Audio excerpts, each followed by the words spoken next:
डिमोडेक्टिक मेन्ज भन्छौँ हैन। यो डिमोडेक्स माइट भनेको चाहिँ कस्तो हो भन्दाखेरि यो चाहिँ कमेन्सल हो के डग्सहरुको हेयर फलिकल्स सेबासियस ग्ल्यान्ड्सहरुमा नर्मली यिनीहरु चाहिँ इनहेबिटेन्ट भनौं न त्यसरी बसिरहेको हुन्छ। सो नर्मल हेल्दी डग्सहरुमा चाहिँ there will no any harmful effects or clinical साइन्सहरु केही एभिडेन्ट हुँदैन। तर एनी अब्नर्मालिटी इन इम्युन सिस्टममा चाहिँ त्यो हुने बित्तिकै डिमोडेक्टिक मेन्ज भनेर एउटा क्लिनिकल कन्डिसन रिजल्ट हुन्छ हैन। हामीले यो फिगरमा पनि देख्न सक्छौं यो हेयर फलिकल्सहरुमा सेबासियस ग्ल्यान्ड्सको वरिपरि चाहिँ डिमोडेक्स माइट त्यही बसिरहेको हुन्छ। यो माइक्रोस्कोपिक भ्यू चाहिँ माइट्सहरुको यस्तो हुन्छ जुन हामी पछि फेरि डिस्कस गर्छौं। सो इटायोलोजी भनेको डिमोडेक्स क्यानिस, डिमोडेक्स इन्जाई, डिमोडेक्स कर्नियाई भन्ने हुन्छ। तर मोस्ट कमनली डग्सहरुमा भेटिने प्रिभलेन्ट हुने भनेको चाहिँ डिमोडेक्स क्यानिस हो। अनि यो डिमोडेक्टिक मेन्जको डिजिजलाई चाहिँ रेड मेन्ज पनि भनिन्छ हैन। तर रेड मेन्ज भन्दैमा स्किनमा रेडिश अपियरेन्स केही अब्नर्मालिटी रेडिश कलरको आयो भन्ने बित्तिकै हामी कन्फर्म हुन सक्दैनौं कि त्यो डिमोडेकोसिस हो। अनि यो रेड मेन्ज चाहिँ डिफरेन्ट दुईटा फर्म्स अफ मेन्ज हुन्छ डग्समा। तर यो रेड मेन्ज चाहिँ मोस्ट कमन हो हैन, डिमोडेक्टिक मेन्ज चाहिँ कमन हो।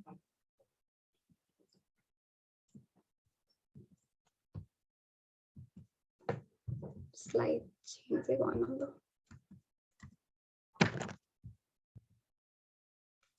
सो अब मोर्फोलोजी हेरौँ हैन डिमोडेक्सको। मोर्फोलोजिकली चाहिँ यसको सिगर शेप्ड अथवा सिलिन्ड्रिकल क्रोकोडाइल शेप्ड पनि भनिन्छ हैन, किनभने अगाडि फ्रन्ट पार्ट चाहिँ स्लाइटली वाइडर हुन्छ अनि पछाडिको टेल पोर्सन चाहिँ लङ्गर हुने भयो।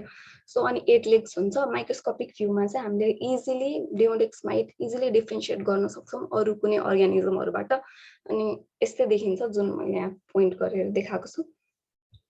अनि लाइफ साइकल भन्नुपर्दा चाहिँ it all completes within a dog हैन, कुनै अरु होस्ट चाहिने भन्ने हुँदैन। एग, लार्भा, निम्फ स्टेज अनि अडल्ट स्टेज अल कम्प्लिट हुन्छ विथ अनि लास्ट हुन्छ 20 to 35 डेजमा। सो इटियोप्याथोजेनेसिस, डिमोडेक्सको इटियोप्याथोजेनेसिस चाहिँ कम्प्लेक्स धेरै फ्याक्टर्सहरुको रोल हुन्छ के, एउटा मात्र पाथवे हुँदैन हैन प्याथोजेनेसिसको लागि। तर अनि अहिले पनि प्याथोजेनेसिस चाहिँ यही हो भनेर स्पेसिफिक क्लियर चाहिँ छैन। फेरि फर्स्टमा हाम्रो काम भनेको के हो भन्दाखेरि डिस्टिङ्ग्विस गर्नुपर्छ जुभेनाइल अनसेट, अडल्ट अनसेट भनेर। जुभेनाइल भनेको एज अ नेम सजेस्ट हैन, यो जुभेनाइल यङ स्टेजमा हुन्छ। अनि जुभेनाइल भयो अडल्ट डग्सहरुमा देख्यो भने अडल्ट अनसेट भयो। यो जुभेनाइल वाला डिमोडेक्स चाहिँ डिफरेन्ट ब्रिड्सहरुमा स्पेसिफिकली धेरै देखिएको छ के, धेरै स्टडीहरुले यो प्रुभ गरेछ के, जस्तो शार्पेस, स्कटिश टेरियर, ब्रिडिङ बुलडगहरुमा हैन। अनि अर्को एउटा मोड अफ ट्रान्समिसन जुन मानिन्छ डिमोडेक्सको, त्यसको लागि स्टडीहरु पनि भइरहेको छ। त्यसलाई चाहिँ अटोजोमल रिसेसिभ मोड अफ इनहेरिटेन्स, मतलब पेरेन्ट्समा छ भने अफस्प्रिङमा पनि विदाउट केही कन्ट्याक्ट नभए तापनि यो चाहिँ देखिन सक्छ। कुनै जेनेटिक डिजिज जस्तै भनेर प्रुभै भन्दा नि थ्योरी छ एउटा हैन, इट इज सजेस्टेड। अनि अब डिमोडेक्सलाई ट्रिगर गर्ने धेरै फ्याक्टर्सहरु हुन्छन्, जस्तै पोर न्युट्रिसन, स्ट्रेस, स्ट्रेस हैन, इन्डोप्यारासाइट्स डिजिजहरुले गर्दाखेरि भयो, जसले गर्दा इम्युन सिस्टम डाउन हुने बित्तिकै डिमोडेक्सहरु अपर्चुनिस्टिक भएर अफेक्ट गर्न सक्छ। सो मैले भने जस्तै प्रिसाइज प्याथोजेनेसिस अनक्लियर हो। अनि अब एनिमल बडीमा ह्युमरल इम्युनिटी र सेल मेडिएटेड इम्युनिटी हुन्छ। तर यो डिमोडेक्समा चाहिँ के हुन्छ भन्दाखेरि सेल मेडिएटेड इम्युनिटीमा मात्र एब्नर्मालिटिज भएको केसेसहरुमा चाहिँ डिमोडेक्स देखिरहेको हुन्छ के। अब यो चाहिँ शार्पी ब्रिड अफ डग हो जसमा डिमोडेक्स देखेको छ। अब यसमा हेयर लस भएको छ अनि स्किनहरु थिकनिङ पनि भएको छ, रिङ्कली पनि भएको छ, अनि जस अरु साइन्स पनि हो जसले शार्पी डगमा चाहिँ यस्तो हुन्छ भनेर मात्रै हो। अब यो जुभेनाइल अनसेट डिजिज है, जुभेनाइल अनसेट भनेको यङ डग्सहरुमा देखिने भयो। सो यसमा चाहिँ के हुन्छ भन्दाखेरि TH1 साइटोकाइन रेस्पोन्स भनेर जुन भनिन्छ, यो भनेको चाहिँ साइटोकाइन्स भन्ने बित्तिकै इम्युन रेस्पोन्सको लागि रेस्पोन्सिबल प्रोटिन्सहरु हो। अब यो प्रोटिन्स डिक्रिज भएपछि डिफेन्स मेकानिजममा अल्टरेसन आउँछ अनि केराटिनोसाइट्स र ल्याङ्गरह्यान्स सेल्स हुन्छ हैन हाम्रो फलिकुलर एपिडर्मिस स्किनमा। सो यो केराटिनोसाइट्स र ल्याङ्गरह्यान्स सेल्सको दुईटै डिफेन्स मेकानिजम स्किनलाई प्रोटेक्टिभ फंक्सन हो के स्किनमा यिनीहरुको। अब यिनीहरुमा नै अल्टरेसन भएपछि एब्नर्मालिटिज हुने भयो अनि डर्मेटोलोजिकल साइन्सहरू देखिने भयो होइन। लाइकवाइज अब त्यो एफेक्टेड डग्समा नै माइन्ड एन्टिजेन प्रेजेन्टेसनमा डिफेक्ट हुन्छ क्या। जस्तो अब एन्टिजेन प्रेजेन्टेसनमा डिफेक्ट हुने बित्तिकै बडीले त्यो माइन्डलाई फरेन बडीको रूपमा होइन कि फरेन बडीको रूपमा आइडेन्टिफाई गर्नै सक्दैन क्या। त्यही भएर अब त्यसको रेस्पोन्समा इम्युन सिस्टमले केही कामै गर्ने भएन। सो माइटहरू एलिमिनेट हुनुको सट्टा माइटहरू झन् प्रोलिफरेट हुन्छन्, जसले गर्दाखेरि अनि कन्सिक्वेन्टली क्लिनिकल साइन्सहरू पनि एभिडेन्ट हुन्छ होइन। अब अडल्ट अनसेटमा चाहिँ अब नामले सजेस्ट गरेको छ अडल्ट भनेपछि धेरै जस्तो डग्सहरू 2 इयर्स अफ एज भन्दा माथिमा चाहिँ देखिन्छ, तर अडल्ट अनसेट चाहिँ खासै कमन हुँदैन। अनि यो चाहिँ रेयर भयो। अनि यो चाहिँ एसोसिएटेड विथ डेबिलिटेटिङ इम्युनोसप्रेसिभ डिजिजहरू, जसले गर्दाखेरि इम्युन सप्रेसन हुने बित्तिकै डेमोडिक्स मैले भने जस्तो अपर्च्युनिस्टिक हुन्छ होइन। सो ओल्डर डग्सहरू चाहिँ धेरै प्रोन हुने भयो। अनि कुनै केसेसमा यस्तो पनि भेटिएको छ कि डग्सहरू यङ पपिजहरूमा देखियो तर स्मल प्याचेस टाइपको मात्रै हल्का एलोपेसिया मात्र देखियो। अनि वी क्यानट बी स्योर कि हामीले इग्नोर गऱ्यौँ होइन त्यो डेमोडिक्स होइन होला भनेर। लेटर चाहिँ अडल्टमा गएपछि जब इम्युन सिस्टम डाउन हुन्छ त्यो डेमोडिक्स धेरै मल्टिप्लाई भएर अनि डेमोडिकोसिस मेन्ज भनेको देखिन्छ, तर त्यो त मिसडायग्नोस भयो। That is not actually adult onset के, त्यही भएर मिसडायग्नोस भएको हुनसक्छ। अनि धेरै जस्तो केसमा इडियोप्याथिक पनि छ। अनि यो अदर पोसिबल अन्डरलाइन कजेस भनेर हाइपर एड्रेनोकर्टिसिजम, हाइपोथाइरोडिजम, डायबिटिज, क्यान्सर, यो सबले चाहिँ डेमोडिक्स हुनमा केही न केही रोल प्ले गरिरहेको हुन्छ। अब यो क्लिनिकल प्रेजेन्टेसन चाहिँ यो डग्सहरूमा डेमोडिक्सको साइन्सहरू देखिने भनेको चाहिँ मोस्टली यो फेसियल रिजन्सहरू, नेक, फर लिम्सहरूमा धेरै देखिन्छ क्या। अनि यो चाहिँ नर्सिङ अब मदर डगबाट एफेक्टेड मदर डगबाट नर्सिङ पपिजहरूमा फर्स्ट फ्यु विक्स अफ लाइफमा ट्रान्सफर हुन्छ कि, त्यही भएर फेसियल रिजन्सहरूमा अनि त्यसपछि लिम्सहरूमा धेरै प्रोमिनेन्ट भयो। तर एज कन्डिसन अब वर्स हुँदै जान्छ त्यसपछि ओभरअल बडीमा फैलिँदै जान्छ, जस्तो पजहरूमा, एब्डोमिनल रिजन, ब्याक एरिया। अनि यो लास्टको यो पिक्चर चाहिँ पिस्ट्युल्सहरू फर्म हुन्छ। जस्ट कन्डिसन धेरै वर्स हुँदै जान्छ हामीले इग्नोर गरिराख्यौँ भने। अब यो क्याट्समा पनि सिमिलर काइन्ड अफ सिम्पटम्स हुन्छ होइन। अनि त्यही नै हो, हेयर लस भयो, प्याचेसहरू फर्म हुन्छ। अनि डेमोडिक्स डिफ्रेन्ट स्पिसिस हुन्छ, क्याटाई, ग्याटोई भन्ने हुन्छ। क्याट्समा चाहिँ एपियरेन्स चाहिँ लगभग सिमिलर हुन्छ, साइज मात्र फरक हुन्छ होइन। यो पपी चाहिँ हाम्रो भेटनेरी टिचिङ हस्पिटलमा आएको अनि हामीले हेरेको केस हो होइन। पिक्चर त्यस्तो क्लियर त छैन तर यसलाई डेमोडिक्स थियो। अनि हामीले यसको स्किन स्क्रेपिङहरू लिएर हेर्दाखेरि चाहिँ डेमोडिक्स हामीले ल्याबमा देखेको यो पिक्चर भयो। अब लोकलाइज डेमोडिकोसिस र जेनरलाइज डेमोडिकोसिस हुन्छ। लोकलाइज्ड भन्ने बित्तिकै लोकलाइज्ड एउटा कुनै एरियामा स्पेसिफिक भएर बस्छ, धेरै फैलेको हुँदैन होइन। सो लोकलाइज्डमा चाहिँ एलोपेसिया हुन्छ, इराइडेमाटिस प्याचेस हुन्छ स्पेशली अन हेड, फर लिम्सहरूमा। अनि हाइपर पिगमेन्टेसन पनि पछि हुनसक्छ। डेमोडिक्सको एउटा सिम्पटम भनेको चाहिँ यो त्यति धेरै प्रुराइटिक हुँदैन क्या, मतलब इचिङ त्यस्तो प्रोमिनेन्ट हुँदैन, हुन त हुन्छ तर बट नट एग्राभेटेड के, इचिङ त्यस्तो धेरै हुँदैन। अनि सेकेन्डरी इन्फेक्सन हुनुको इन्डिकेसन भनेको पिस्ट्युल्स, प्याप्युल्सहरू भयो भने चाहिँ सेकेन्डरी इन्फेक्सन भयो भन्ने बुझ्न सकिन्छ, तर लोकलाइजमै भइहाल्दैन सुरुमै।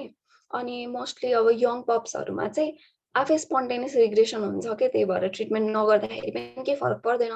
अनि माइल्ड छ सिचुएसन भने चाहिँ, तर लगभग 10% जति चाहिँ जेनरलाइज फर्ममा चेन्ज हुन्छ, त्यसपछि चाहिँ सिचुएसन क्रिटिकल बन्दै जान्छ अनि ट्रिटमेन्टको जरुरत धेरै पर्छ। अनि कुनै केसमा चाहिँ स्प्रेड भएर एयरमा पनि पुगेर अटाइटिस पनि भएको केसहरू देख्न सक्छौँ होइन हामीले। अब जेनरलाइज डेमोडिकोसिस भनेको चाहिँ एकदम एक्सटेन्सिभ डेमोडिकोसिस, धेरै लङ टाइम पछि पनि हुन्छ, एकदम धेरै एलोपेसिया, हेयर्सहरू इजिली प्लक आउट हुन्छ, पुस्ट्युल्स, प्यापुल्स, हेमोरेजिक पुस्ट्युल्सहरू भयो होइन, जसले गर्दाखेरि ब्लडी अपियरेन्स जस्तो देखियो, क्रस्टिङ, स्केलिङ भयो। अनि प्रुराइटिस, यसमा पनि प्रुराइटिस त्यस्तो धेरै कमन हुँदैन। अब स्किनमा धेरै स्किनको कन्डिसन धेरै डिटेरियोरेट भएपछि स्किनको कन्डिसन डेटोरेट भएको छ प्लस अब इम्युन सिस्टम पनि डाउन छ भनेपछि सेकेन्डरी ब्याक्टेरियल इन्फेक्सन चाहिँ भेरी कमन हुन्छ होइन अनि त्यसको कारणले गर्दाखेरि ओडरस स्किन पनि हुने भयो अब डायग्नोसिस इज भेरी इजी होइन डेमोडिकोसिसको लागि त्यस्तो धेरै गाह्रो हुँदैन हामीले 1-2 ड्रप्स अफ मिनरल ओइल चाहिँ अफेक्टेड एरियाजहरूमा ड्रप गर्छौँ त्यसपछि सिरिन्ज अर स्क्याल्पल ब्लेडको मद्दतले चाहिँ हामी स्क्रेप गर्छौँ हल्कासँग लगभग अलिकति ब्लिडिङ हुने जेलसम्म गर्छौँ अनि त्यसपछि त्यही स्क्रेपिङ मटेरियलहरूलाई हामीले डाइरेक्ट स्लाइडमा राखेर माइक्रोस्कोपमा अब्जर्भ गऱ्यौँ भने अघि नै जुन हामीले हेरेको थियौँ त्यो माइक्रोस्कोपिक भ्यू त्यस्तै देखिन्छ अनि अरू मेथड्सहरू भनेको चाहिँ बायोप्सी हिस्टोप्याथोलोजी त्यो पनि गर्न सकिन्छ क्रोनिक केसेसहरूमा अब क्लिनिकल प्याथोलोजीमा चाहिँ यो anaemia increase WBC decrease thyroxine level hyperglobulinaemia भनेको चाहिँ क्लिनिकल प्याथोलोजी हो यो चाहिँ एकदम स्पेसिफिक भन्दा पनि कुनै यो स्टडीहरू अनुसार फरक परिरहेको हुन्छ डग्सको केस अनुसार फरक परिरहेको हुन्छ तर मेनली चाहिँ यही 4वटा चाहिँ मोर सिग्निफिकेन्ट भयो स्पेशली झन् ओल्डर डग्समा झन् प्रोमिनेन्ट हुन्छ अब ट्रिटमेन्टमा जाउँ होइन ट्रिटमेन्टमा चाहिँ हाम्रो केसमा चाहिँ हामी फर्स्टमै आइभरमेक्टिन नै चुज गर्छौँ इजिली एभाइलेबल हामीले डोज रेट पनि थाहा छ त्यही भएर हामी आइभरमेक्टिन नै चुज गर्छौँ तर आइभरमेक्टिनको लागि चाहिँ डोज क्यालकुलेसन एकदम एप्रोप्रिएट एकदम एक्ज्याक्ट हुनुपर्छ होइन आइभरमेक्टिन सेन्सिटिभ डग ब्रिड्सहरू हुन्छ आइभरमेक्टिन टक्सिसिटी कति भएर न्युरोलोजिकल साइन्स ब्लाइन्डनेसहरू पनि भइरहेको हुन्छ जुन हामी एकदम सिरियस हुनुपर्छ त्यही भएर आइभरमेक्टिन चाहिँ हाफेजार्ड युज गर्नु भएन अनि आइभरमेक्टिन युज गर्यो भने पनि once a week or once in 14 daysहरू use गर्नु त ठिक हो अनि तर यो डिमोडिकोसिस केसको केसमा चाहिँ ओरल चाहिँ धेरै स्टडिजहरूले चाहिँ ओरललाई नै रिकमेन्ड गर्छ होइन अनि अमिट्राज चाहिँ हाम्रो अमिट्राज पनि बेस्ट चोइस हो डिमोडिकोसिसको लागि अमिट्राजलाई लिभ अन रिन्स भनेर भन्छौँ हामीले अमिट्राज चाहिँ के गर्ने भन्दाखेरि डगलाई बाथ गराउने त्यसपछि होल बडीमा कटन स्पन्ज अमिट्राज सोल्युसनमा डिप गराएर होल बडीमा स्प्रेड गर्छौँ सोक गर्छौँ स्किन त्यसपछि हामीले रिन्स गर्दैनौँ त्यत्तिकै राख्छौँ लाइक फर अ विक राख्दा राम्रो अनि त्यसपछि फेरि वास गर्छौँ फेरि अमिट्राज अप्लाई गर्छौँ क्या वान्स विकली अनि यसको कन्सन्ट्रेसन भनेको चाहिँ 0.025 to 0.05 चाहिँ इफेक्टिभ मानिन्छ होइन अब अरू ट्रिटमेन्टहरू यो फ्लुराल्यानर भनेर ब्राभेक्टो भनेर पाइन्छ बजारमा यो चाहिँ एकदमै इफेक्टिभ हो डिमोडिकोसिसको लागि अनि यो त अलि एक्सपेन्सिभ पनि हुन्छ त्यही भएर हामी फर्स्टमै यही चुज चाहिँ गर्दैनौँ अनि यो चाहिँ यति इफेक्टिभ हुन्छ कि 1 डोजले 12 विक्ससम्म इफेक्टिभ हुन्छ यो लाइकवाइज अब सेलामेक्टिन डोरामेक्टिन मक्सिडेक्टिन मिल्बेमाइसिन अक्साइड भनेको पनि यो मेडिकेसन्सहरू चाहिँ आइभरमेक्टिन भन्दा मोर इफेक्टिभ पनि हुन्छ प्लस आइभरमेक्टिनमा जुन खतरा हुन्छ जुन डेन्जरस टक्सिसिटीवाला हुन्छ आइभरमेक्टिन सेन्सिटिभ डग ब्रिड्सहरू हुन्छ तिनीहरूमा चाहिँ यिनीहरू युज गर्न इजी हुने भयो अब यो ब्राभेक्टो भनेको चाहिँ चिविङ ट्याब्लेट्स जसरी पाइन्छ डग्सहरूलाई खुवाउनको लागि सेलामेक्टिन स्पट अन मतलब स्पटमै जुन स्पट एफेक्टेड एरिया छ त्यहाँ नै अप्लाई गर्ने या एससी इन्जेक्सन्सहरू पनि पाइन्छ अब एन्टिबायोटिक्स इज भेरी नेसेसरी है it is wise to use antibiotics किनभने स्किनको कन्डिसन एकदम वर्स हुन्छ अनि एपिथेलियल ब्यारियरमा अल्टरेसन्सहरू आएको हुन्छ प्लस इम्युन सिस्टम डाउन हुन्छ सो सेकेन्डरी ब्याक्टेरियल इन्फेक्सनको चान्स धेरै भएको कारणले एन्टिबायोटिक्स चलाउन राम्रो अनि स्टाफाइलोकोकस स्युडो इन्टरमिडियस भन्नेले चाहिँ सिम्बायोटिक रिलेसनसिप हुन्छ डिमोडिक्समाइटसँग कहिलेकाहीँ स्युडोमोनास पनि देखिन्छ त्यही भएर एन्टिबायोटिक्स चाहिँ चलाइरहने भनेर रिकमेन्ड गरिन्छ अब स्याम्पूमा चाहिँ बेन्जोल पेरोक्साइड कन्टेनिङ स्याम्पूजहरू पाइन्छ होइन यिनीहरूले चाहिँ फलिकल्सहरूलाई फ्लस गर्छ क्या मतलब अब डिमोडिक्समाइट्सहरू त्यो एयर फलिकल्सभित्र अनि सिबासिस ग्ल्यान्ड्सभित्र छन् अब जब यो फ्लसिङ एक्टिभिटी भएपछि माइट्सहरू बाहिर स्किन सर्फेसमा आउने भए एक्ज्याक्टली आफ्टर द्याट हामीले अमिट्राज युज गऱ्यौँ भने झन् इफेक्टिभ हुने भयो सो स्याम्पूमा चाहिँ बेन्जोल पेरोक्साइड स्याम्पू इज बेस्ट होइन अब हामीले यो मेडिकेसन मात्र गर्ने तर उसको म्यानेजमेन्ट न्युट्रिसनमा ध्यान नदिने हो भने कन्डिसन छिटो इम्प्रुभ हुन सक्दैन हिलिङ टाइम धेरै प्रोलङ हुन सक्छ त्यही भएर सप्लिमेन्ट्समा अब भिटामिन ई न्युट्रिसन अब डिवर्मिङ फ्ली ट्रिटमेन्ट पनि सँगसँगै गर्दा राम्रो अब सप्लिमेन्ट्समा चाहिँ essential fatty acid specially omega fatty एसिड्सहरू चाहिँ दिन राम्रो होइन। अनि त्यसले गर्दाखेरि चाहिँ स्किन कोट हेयर कोटको हेल्थ इम्प्रुभ हुन्छ, साथै एपिथेलियल ब्यारियर जुन स्किनमा हुनुपर्ने हो त्यो पनि स्ट्रेन्थन हुन्छ होइन। लाइकवाइज अब डिमोडेक्सिसले अक्सिडेटिभ स्ट्रेस कज गराइरहेको हुन्छ बडीमा, त्यो बेलामा भिटामिन ई त हामीलाई थाहा छ भेरी गुड एन्टिअक्सिडेन्ट, त्यही भएर त्यो युज गर्दा राम्रो। त्यसको लागि चाहिँ भिटाडम बेस्ट भन्ने चाहिँ हामी धेरै जस्तो युज गरिरहेको हुन्छौँ। अनि डिफरेन्सियल डायग्नोसिस, अब धेरै डर्मेटोलोजिकल साइन्स लिएर कुनै डग आउने बित्तिकै हामीलाई कन्फ्युजन हुन्छ, किनभने सिम्पटम्स आर भेरी सिमिलर नि त। त्यही भएर हाम्रो rule of thumb demodicosis until proven otherwise हुन्छ कि ट्रिटमेन्ट प्याटर्न अगाडि बढाउनको लागि। अनि मोस्टली कन्फ्युज हुने भनेको डर्मेटोफाइटोसिस, फङ्गल इन्फेक्सन अथवा रिङ वर्म होइन। जस्तो अनि सार्कोप्टिक मेन्ससँग त झनै एकदम कन्फ्युजिङ हुन्छ। एलर्जिक कन्ट्याक्ट डर्मेटाइटिस, सेबरिक डर्मेटाइटिस पनि डिफ्रेन्सिएट गर्नुपर्छ। सो यो मैले फिगरमा राखेछु डर्मोफाइटोसिस होइन। यो डर्मेटोफाइटोसिस चाहिँ रिङ वर्म हो भनेपछि अपेरेन्टली यो चाहिँ अलिक सर्कुलर फर्ममा हुन्छ, तर त्यो भन्ने बित्तिकै क्लियर कट मेथड होइन कि गोलो भयो भन्ने बित्तिकै डर्मेटोफाइटोसिस अथवा रिङ वर्म होस्। अनि एज वी क्यान सी होइन, अब यो स्नाउट रिजनमा अब डिमोडिकोसिस हुन पनि त सक्छ। त्यही भएर फङ्गल इन्फेक्सनको लागि डिफ्रेन्सिएट गर्नलाई ल्याबोरेटरी डायग्नोसिस गर्नु नै एकदम इजी हुन्छ। हामीले स्किन स्क्रेपिङहरू लिएर हेऱ्यौँ भने फङ्गल हाइफीहरू देख्न सक्छौँ। डिमोडेक्स माइट नै नदेखेपछि त्यो स्योर भयौँ कि हामी डिमोडेक्स चाहिँ होइन भनेर। तर यही रुल आउट गर्न पनि सजिलो छैन यत्तिकै हेरेर चाहिँ। अब जस्तै यो चाहिँ स्किन स्क्रेपिङबाट आएको होइन, यो चाहिँ कल्चर गरेर स्किन स्क्रेपिङलाई लिएर कल्चर गरेर अनि बल्ल माइक्रोस्कोपिक भ्यू हेरेपछि जुन मैले यहाँ फिगर राखेको छु त्यो चाहिँ त्यसपछिको भ्यू हो। अनि माइक्रोस्पोरम ट्राइकोफाइटनहरू अनुसार जो species wise different fungal growth प्याटर्नहरू हामीले देख्न सक्छौँ। अब अर्को भनेको डिमोडेक्टिक मेन्ज र सार्कोप्टिक मेन्ज, यो दुइटै एकदम कमन अनि एकदम कन्फ्युजिङ होइन बाहिर सिम्पटम्सहरू हेर्दाखेरि। नर्मली सार्कोप्टिक मेन्ज कज गर्ने सार्कोप्टिक स्केबिज हुन्छ, हामीले जसलाई स्केबिज पनि भन्छौँ होइन। स्केबिज भन्ने बित्तिकै इचिङ एकदम धेरै हुन्छ कम्पेरिटिभली। हामीले कम्पेयर गर्ने हो भने इचिङ धेरै भयो भने त्यो सार्कोप्टिक मेन्ज जस्तै। त्यही भएर history taking is very important होइन। इचिङ कस्तो थियो भनेर हेरेर पनि वी गेट आइडियाज कि सार्कोप्टिक हो कि डिमोडेक्टिक हो भनेर। अनि त्यसपछि स्पटहरू जुन एफेक्टेड एरियाजहरू हुन्छ डिमोडेक्समा मैले भने जस्तो अब फेसियल एरियाज, नेक, फरलिम्सहरूमा धेरै हुन्छ भने सार्कोप्टिक मेन्जमा चाहिँ एयर फ्ल्याप्सहरू, एल्बो अनि एब्डोमिन रिजनमा धेरै हुन्छ भन्छ। तर फेरि अलि धेरै वर्स भएको केस आयो भने त पुरै डिसेमिनेट भए हुन्छ, स्प्रेड भए हुन्छ। त्यही भएर त्यसरी पनि छुट्याउन सकिँदैन। अनि त्यही भएर ल्याबोरेटरी डायग्नोसिसबाट नै हो यिनीहरूलाई डिफ्रेन्सिएट गर्न एकदम कन्फर्म हुने। हामी डायग्नोस गर्दाखेरि चाहिँ यही स्ट्रक्चर देखिन्छ, स्किन स्क्रेपिङ लिने अनि त्यसपछि माइक्रोस्कोपमा अब्जर्भ गर्दा यो सर्कुलर हुन्छ भने डिमोडेक्स चाहिँ सिलिन्ड्रिकल एन्ड लङ्गर हुन्छ, त्यसरी हामी छुट्याउन सक्छौँ।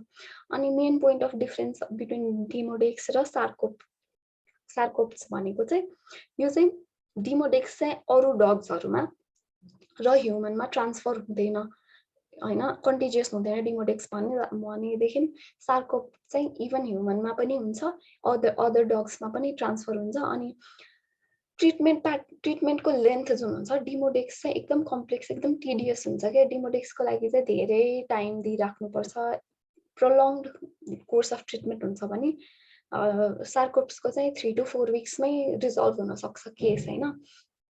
त्यही भएर यसरी नै हो छुट्याउने चाहिँ। तर हामीले सिम्पटम्स मात्रै हेरेर चाहिँ छुट्याउन एकदम एक्ज्याक्ट हामी चाहिँ गर्न सक्दैनौँ। अब मेन्ज भनेको चाहिँ बिगर भेट प्रब्लम हो। यो चाहिँ भेट्सलाई मात्र होइन कि अनरलाई पनि एकदम धेरै एफर्ट लगाउनु पर्छ के। जस्तो स्याम्पुइङ गर्नु पर्यो, मेडिकेसनहरू टाइममा दिनु पर्यो अनि फलोअप गरिराख्नुपर्छ ताकि हामी फेरि स्किन स्क्रेपिङ्सहरू लिएर त्यो हामीले गरेको ट्रिटमेन्ट प्रोटोकलले काम गरिरहेको छ कि छैन भनेर चाहिँ हामीले रिपिट गरिराख्नुपर्छ क्या। त्यसरी चाहिँ हामी कन्फर्म हुन्छौँ यदि इफेक्टिभ भइरहेछ कि छैन ट्रिटमेन्ट भनेर। अब प्रिभेन्सनमा चाहिँ त्यस्तो स्पेसिफिक प्रिभेन्सन भनेर चाहिँ केही छैन। तर धेरै स्टडिजहरूले के पत्ता लगाएको छ भन्दाखेरि कुनै ब्रिडिङ हिस्ट्रीमा चाहिँ डग्सहरू पेरेन्टल ओरिजिनको डग्सहरुमा डिमोडेक्स छ भने उनीहरुको अफस्प्रिङमा भइराकै हुन्छ, त्यही भएर तिनीहरुलाई ब्रिड नगराउने, डिमोडेक्स देखिएको एनिमल्सहरुलाई ब्रिड नगराउने भन्छ। So the better option is neutering हैन। त्यस्तै अब डिमोडेक्स भएर रिकभर भएको फिमेल डग्सहरुमा चाहिँ स्ट्रेसको बेलामा डिमोडेक्सको फेरि रिकरेन्स हुने चान्स एकदम धेरै हुन्छ, त्यही भएर spaying them is also better means of prevention. अब प्रोग्नोसिसको कुरा गर्नु पर्दाखेरि चाहिँ प्रोग्नोसिस चाहिँ ओल्डर डग्सहरुमा अलि राम्रो हुँदैन, नट गुड, बट यङ्गर डग्सहरुमा चाहिँ the prognosis is very favourable हैन, ट्रिट हुन एकदम सजिलो हुन्छ यङ्गर डग्समा चाहिँ। त्यही हो, थ्यांक यू। अब के क्वेशन छ भने सोध्नु होला। Thank you. Thank you Kanchan दिदी। च्याट बक्समा त कुनै क्वेशन छैन। अब कसैलाई क्वेशन सोध्नु छ भने आफ्नो माइक अन गरेर सोध्न सक्नुहुन्छ।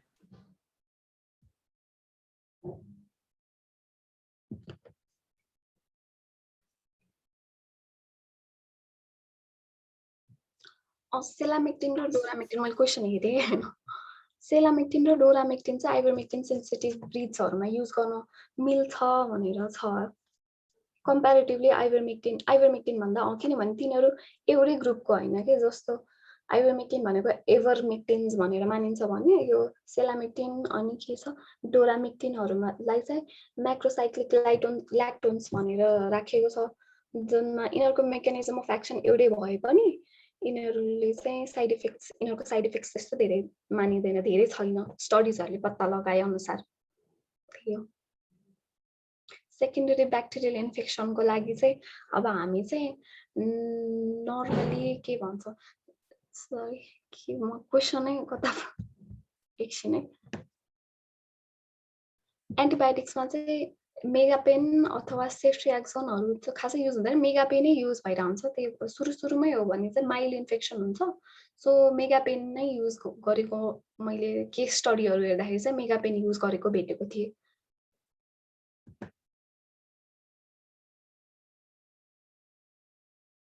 अनि साइपरमेथ्रिन म पढिरहेको छु क्वेशन चाहिँ। साइपरमेथ्रिन युज गर्न चाहिँ सकिन्छ हैन, तर साइपरमेथ्रिन फ्लीहरुको लागि धेरै युज हुन्छ जस्तो लाग्छ मलाई। स्याम्पू अफ चोइस अब साइपरमेथ्रिन मलाई त्यसको बारेमा चाहिँ स्याम्पू अफ चोइस नै त मलाई थाहा भएन, तर साइपरमेथ्रिन पनि युज चाहिँ गरिन्छ as far as I know. अनि कुनै पनि लोकलाइज ठाउँबाट स्प्रेड हुन कति टाइम लाग्छ त्यस्तो स्पेसिफिक हुँदैन। कुनै अब जस्तो यङ पप्पीजहरु जसमा इम्युन सिस्टम राम्रै छ भने स्प्रेड नभइहाल्ला, जस्तो स्पेसिफिक टाइम यति टाइममा हुन्छ भन्ने जस्तो चाहिँ हुँदैन। साइपरमेथ्रिन कम्पोजिसन स्याम्पूहरु इफेक्टिभ हुन्छ हुँदैन धेरै। साइपरमेथ्रिन हाम्रो हस्पिटलमै आएको केसको डगलाई पनि साइपरमेथ्रिन कन्टेनिङ स्याम्पू नै युज गर्नु भएको थियो। अनि सुबेर सरले त्यो केस हेर्दाखेरि चाहिँ त्यो डिस्कन्टिन्यू गर्नु भए नि हुन्छ, कन्टिन्यू गर्नु भए नि हुन्छ भनेर भन्नुभएको थियो। अनि मलाई थाहा भए अनुसार चाहिँ त्यस्तो चोइसै हो भन्ने चाहिँ थाहा भएन, तर युज चाहिँ भइरहेको हुन्छ। साइपरमेथ्रिनको टक्सिक इफेक्ट्सहरु पनि हुन्छ यङ डग्सहरुमा भन्छन्, त्यही भएर युज नहोला कि। अमिट्राज प्लस यो अब साइपरमेथ्रिन स्याम्पू पनि युज गर्न सकिन्छ होला सायद।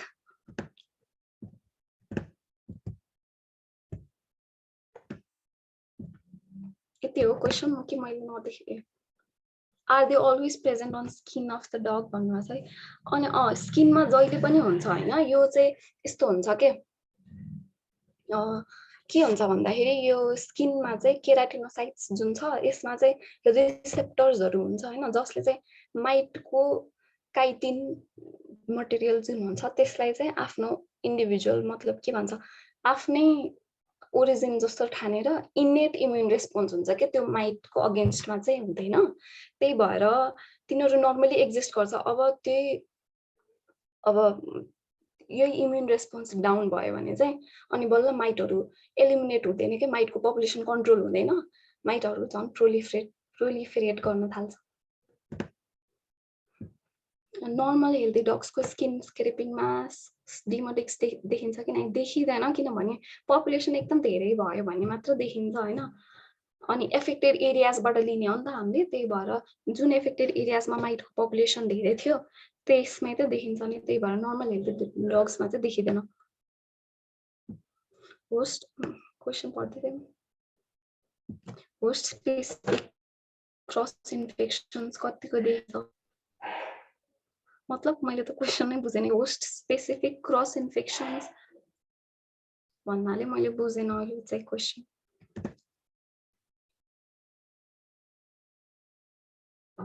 In case Omepraz use गरिएन भने what could be the best treatment protocol?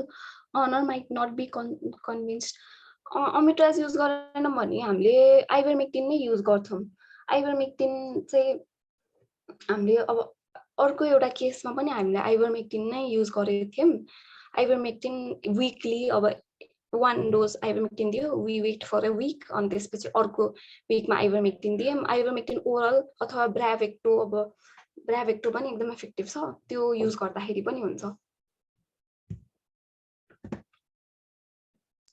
यति हो। A host specific cross infection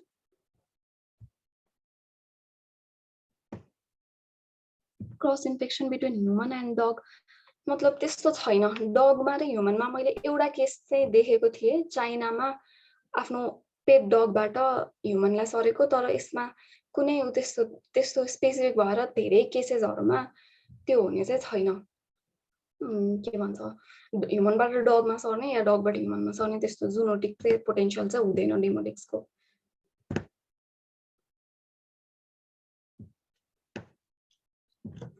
अमिट्राज नै खासमा अमिट्राज नै हो हाम्रो ट्रिटमेन्ट अफ चोइस भनेर अमिट्राजलाई नै मानिन्छ हैन। अमिट्राज एकदम इजी हुन्छ, त्यस्तो एक्सपेन्सिभ पनि हुँदैन, त्यही भएर अमिट्राज नै युज गर्दा राम्रो। मलाई जिरो किटको बारेमा चाहिँ खासै थाहा भएन।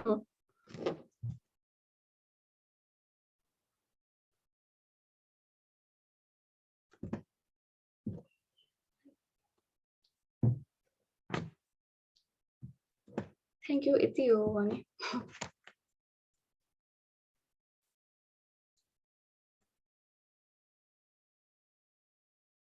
यति हो। Thank you. भयो।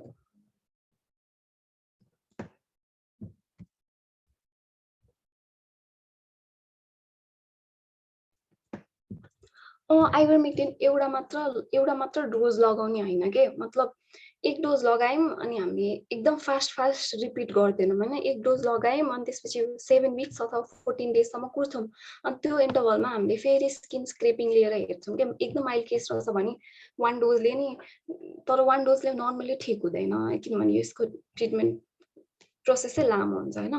सो एक डोज दिन्छौं अनि त्यसपछि फेरि बिचमा स्किन स्क्रेपिङ्सहरु लिन्छौं, अनि त्यसपछि माइट्सहरु टुक्रा भएको छ कि या माइटको पपुलेसन कम भएको छ कि भनेर हेर्छौं, अनि त्यसपछि हामी फेरि अब ठीक भएर हुन्छ भने फेरि रिपिट गर्छौं।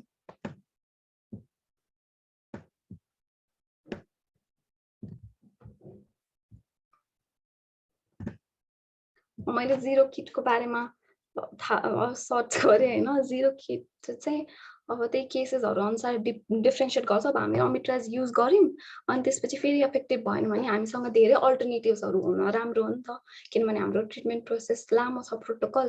त्यही भएर हामीले बीचबीचमा धेरै इन्ट्रोड्युस गरिराख्ने, अब यो भएन भने यो भनेर अल्टरनेटिभको रूपमा राख्न राम्रै हो जिरो किट पनि।